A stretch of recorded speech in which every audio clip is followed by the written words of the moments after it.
growing up as the son of Philadelphia mobster. Little Nicky Scarfo. It was pretty clear that Nicodemo Scarfo Jr. would have a hard time avoiding the notoriety that came with the family name. Or worse, he began following in his father's footsteps over 20 years ago. Looking at his past and present, it is safe to say his decision hasn't really brought him much happiness. When his father had become boss of the Philadelphia crime family, Nicky Jr. slowly but surely moved towards a life of crime. Wherever he went, doors opened, and he was greeted with smiles and respect. What a life, he must have thought. He was barely out of school, or people were already treating him as a man. The only problem was, it was all fake. As soon as his father was sent to prison for what amounted to life on various racketeering convictions, the respect and smiles had disappeared.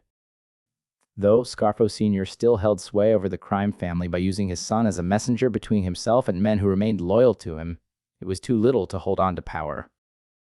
This was best illustrated on Halloween night in 1989. That evening, Nicky Jr. and two of his friends were enjoying a meal at Dante Amp, Luigi's in South Philadelphia. As the three men are eating, a man wearing a Halloween mask and carrying a trick-or-treat bag walks up to the table, pulls out a MAC-10 semi-automatic and opens fire. Bullets hit Jr. in the neck, chest, and arm, but all miss vital organs, and within days of the attack, he walks out of the hospital alive and relatively well. No one has ever been charged with a hit attempt, but informants and sources within law enforcement claim the masked man was Joseph Merlino, son of Salvatore Chucky Merlino. Chucky Merlino served as underboss for Scarfo Sr., only to be demoted by him because of his alcohol abuse. It is an interesting anecdote that can be added as a motive, though the real reason for the attack was probably to send a message to the imprisoned mob boss that he no longer was in control of the crime family. That message was received loud and clear as Scarfo sent his son to New Jersey to stay with the only men still loyal to him. The move proved to be disastrous as Nicky Jr.'s bodyguard, George Frezzalone, turned out to be an informant.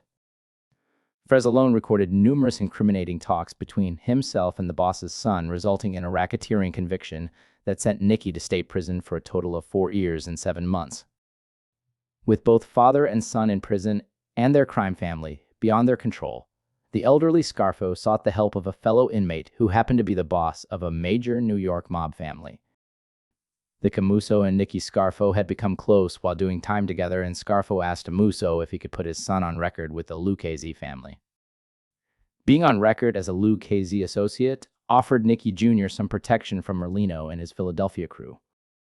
In 2000, some protection turned into full protection when Scarfo Jr. became a fully fledged member of the Lucchese family. He could now rely on the muscle of the New York family to keep him safe from his enemies in Philly. But his membership did not offer him any protection from law enforcement, as he was convicted of illegal gambling in 2002 and sent to prison for 33 months. When Nicky Jr. was released from prison, he quickly got involved in a scheme that would prove to be a huge cash cow for him. Law enforcement has been warning the public about how the mob is branching out into so-called white-collar crimes, such as internet fraud and boiler rooms, which net the mafia millions of dollars. After having been to prison for bread-and-butter mob crimes like gambling, Scarf eagerly dived into the new world of corporate crime.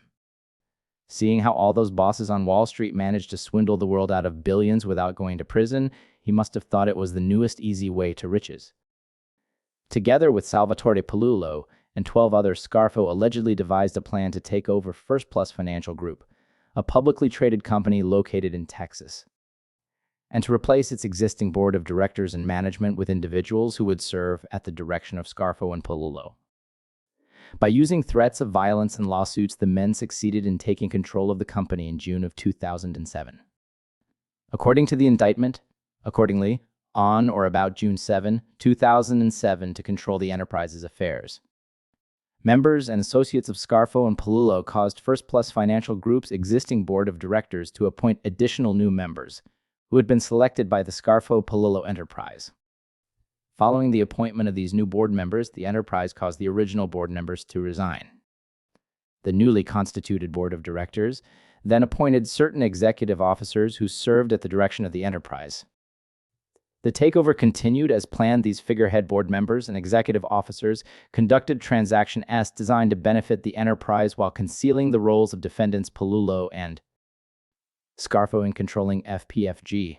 The figurehead board served to rubber stamp the directives of Palullo and Scarfo and made the board's decisions appear to be independent and legitimate to conceal the involvement and control of Palullo and Scarfo in creating these directives, as well as their illicit purposes. Palullo used his direct control of the figurehead board to approve transactions that were designed to personally benefit members and associates of the Scarfo-Palullo enterprise to the detriment of the FPFG shareholders. In layman's terms, Scarfo and Palullo had managed to put in place a puppet board that did as they wanted. And the thing they wanted was money, lots of it. By using the company to buy other companies owned by Scarfo and CO at inflated prices, the group fleeced shareholders out of at least $12 million, authorities allege. The money was spent in various ways, but with one similar goal: to make life good for those that spent it.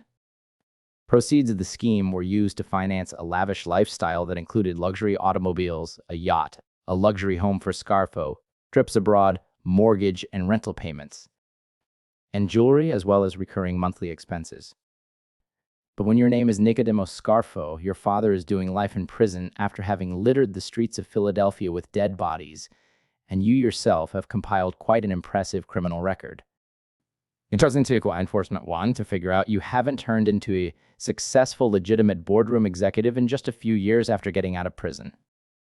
After a 2-year investigation, on November 1, 2011, Nicky Scarfo Jr. and 13 others were arrested on federal racketeering charges. When the case goes to trial, Scarfo will realize once more that he continues to follow in his father's footsteps. Scarfo Jr. was found guilty of racketeering conspiracy and sentenced to 30 years in prison on July 28, 2015. His associate, Salvatore Palullo, also received a 30-year term.